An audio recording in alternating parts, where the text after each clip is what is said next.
talk today about Fool's Crow by James Welch, but I want to start with where I am now. I'm at historic Fort Osage, which is located near Kansas City on the banks of the beautiful Missouri River. Now this fort was in operations in the early 1800s. It actually ceased operating in the 1820s, and the reason why it ceased its operations are actually relevant to the text that we're studying. What happened is with Fort Osage is it was a trading outpost. So that way the Europeans could trade with the local Osage tribe. But what happened is the Europeans were wanting more and more land, so they kept signing more and more treaties with the Osage, and when the Osage finally just gave up, they gave all their land to the European settlers, the fort became obsolete and was no longer needed. And that's kind of what we see happening in Fool's Crow. We see the Europeans out there trading, and I love what James Welch does with this, because James Welch shows, we have the missionaries coming out. We've got, the few fur traders, and the Blackfeet people were fine with it. In fact, it benefited them.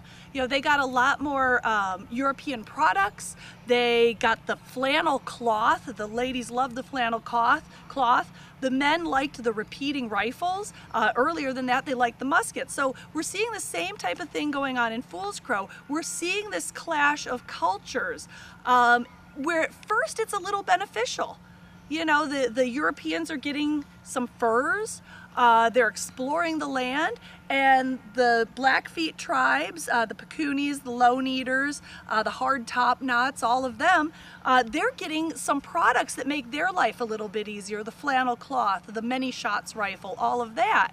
But where we really see the trouble start to happen with the Blackfeet people is at the end of the Civil War. When the Civil War ended in 1865, that left many people displaced. There were a lot of Southerners who did not have homes to go back to.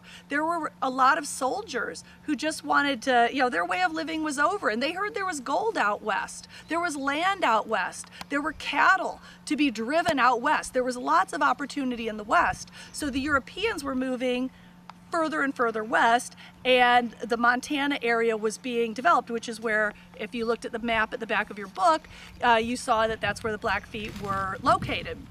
So we have all these European settlers coming out. Meanwhile, we have in Fool's Crow, we see our group of Lone Eaters. They were part of the larger Blackfeet tribe, but you got to understand there's these little clans within the Blackfeet tribe. Mountain Chief's little clan. Again, I'd mentioned the Hard Top Knots. We've got the Lone Eaters clan.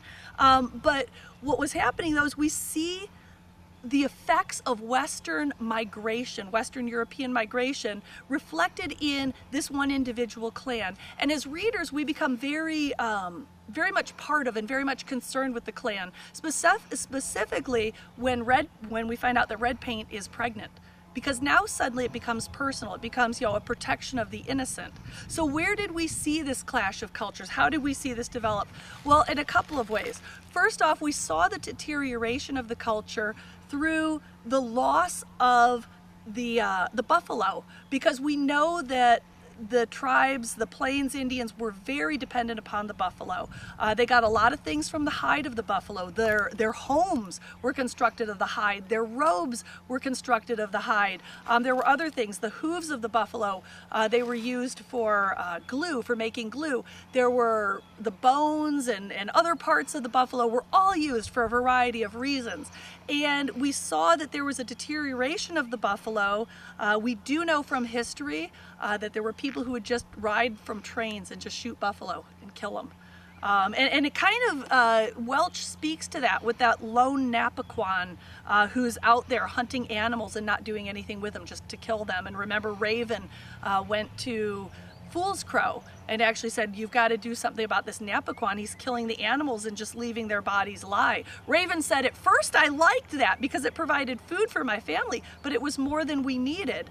So there's that we see that deterioration of the buffalo happening, and Welch kind of speaks to that deterioration.